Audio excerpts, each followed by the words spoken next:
আসসালামু আলাইকুম। সবাই কেমন আছেন? আশা করি সবাই অনেক অনেক ভালো আছেন। আল্লাহ আপনাদের সবাইকে অনেক ভালো রাখুক সে দোয়াই করি। আপনাদের পরিবারের প্রত্যেকটা সদস্যকে অনেক ভালো রাখুক সে দোয়াই করি। আচ্ছা, আজকে আমাদের আবার ইনডেক্স নিয়ে আলোচনা। আমাদের আসলে আজকে ইনডেক্সে যেটা দেখতে পাচ্ছি সেটা হচ্ছে 25 পজিটিভ ছিল। টোটাল টাকা এসছে আপনার 929 কোটি টাকা, যেটা গতকালকেও আমাদের ছিল 825 কোটি টাকা। গতকালকে মার্কেট মাইনাস ছিল, আজকে সেটা পজিটিভের দিকে গিয়েছে আলহামদুলিল্লাহ। আর 212টা কোম্পানি পজিটিভ ছিল, 160টা কোম্পানি নেগেটিভ ছিল এবং 64টা কোম্পানি আনচেঞ্জ ছিল।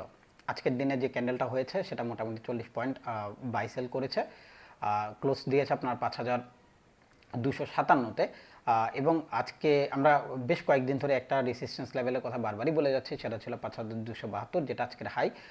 সো ওইখানের হিসাব করে আমাদের আসলে একটু যদি তাকাই তাহলে মার্কেটটা ওইখান থেকেই আসলে ড্রপ আউট করে।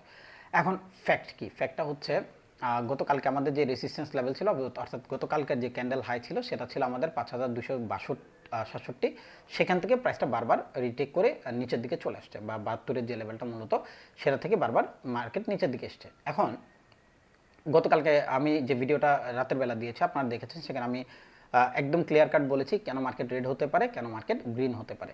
একটা সুবিধা আজকের দিনে যদি হিসাব করি, ক্যান্ডেলের দিকে যদি তাকাই, এটা এখন যে টেকনিক্যাল পার্টটা বলবো সেটা একটা মাত্র জায়গাতে কাজ করবে, যদি কোনো কারণে যুদ্ধের কোনো প্রবলেম না থাকে। যদি যুদ্ধ হয় মার্কেট পড়ে যাবে, এটা সবাই জানে, আপনিও জানেন, আমিও জানি। যদি যুদ্ধের মানে আজকের মার্কেট যেভাবে চলেছে এভাবে যদি কোনো প্রবলেম না থাকে, সেক্ষেত্রে হচ্ছে টেকনিক্যাল মার্কেটটা কাজ করতে পারে। কেন কাজ করতে পারে? কারণ হচ্ছে আজকে যে ক্যান্ডেলটা করেছে সেটা গ্রিন ছিল, ফার্স্ট এরিয়া। সেকেন্ড হচ্ছে এটা লাভলি ক্যান্ডেল হয়েছে, যেটা আমি আপনাদেরকে অলরেডি একটা ভিডিও বানিয়ে দেখিয়েছি। এই ধরনের ক্যান্ডেলগুলো মার্কেটে প্রচুর কাজ করে পরবর্তী দিন গ্রিন করবার জন্য। তো পসিবিলিটিস আর ভেরি হাই এখন পর্যন্ত যে মার্কেট আগামীকালকে এই যে আমাদের যে রেজিস্ট্যান্স লেভেলটা 5272-এর লেভেল, যেটা বারবার আমাদেরকে কি বলে রেসিস্ট করছে, ইনশাল্লাহ কালকে হয়তো সেটার ভেঙে উপরের দিকে একটা ক্লোজ আসতে পারে। আর এটার উপরে যদি একবার মার্কেট ক্লোজ করতে পারে, মার্কেট যদি নর্মাল মার্কেট থাকে, তাহলে পসিবিলিটিস এখন পর্যন্ত অনেক বেশি যে মার্কেট উপরের দিকে চলে যাবে।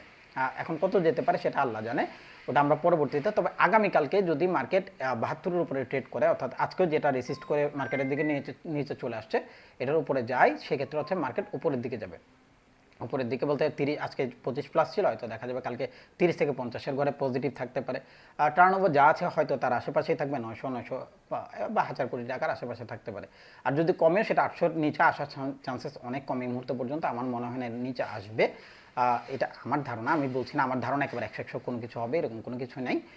জাস্ট এটাই। আর আমার যে ফ্রি গ্রুপ আছে আপনারা চেষ্টা করবেন সেখানে থাকবার জন্য, অর্থাৎ আজকে আগামীকালকে যে মার্কেট সেটা আমরা গ্রিনে এখন পর্যন্ত পজিটিভ আছি, যে আগামীকালকে মার্কেট গ্রিন হওয়ার পসিবিলিটিস অনেক বেশি এখন পর্যন্ত, হাইলি পসিবিলিটিস যেটাকে বলে।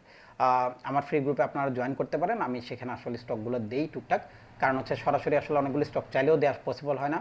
আর ফেসবুক তো ফেসবুকই, দিন শেষে আসলে ওখানে পোস্টগুলো আপনাদের দেখেন, দেখার পরে অনেকে ইগনোর করে।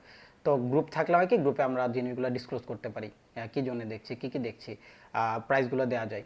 সো আপনারা চাইলে ওখানে জয়েন করতে পারেন। আর আমার পেড গ্রুপ তো আছেই, আগামী মাসে আমার সাথে ট্রেড করতে পারেন, এই প্ল্যান করে আগান, কোনো সমস্যা নেই। ইনশাল্লাহ অনেক বড় কোনো লস হবে না, লস হলেও সেটা ছোট হবে। প্রফিটের গ্যারান্টি আমি কাউকেই দিই না, তবে লসের প্রবাবিলিটি কমবে এটুকু শিওরিটি দিয়েই মোটামুটি আমরা ট্রেডগুলো করি। আলহামদুলিল্লাহ, সবাই খুব ভালো থাকবেন। আল্লাহ আপনাদের পরিবার প্রত্যেকটা সদস্যকে, ছোট বড় যারাই আছে সবাইকে খুব ভালো রাখুক সে দোয়া করি। আমার জন্য দোয়া করবেন যেন আমি সুস্থ থাকি। আসসালামু আলাইকুম।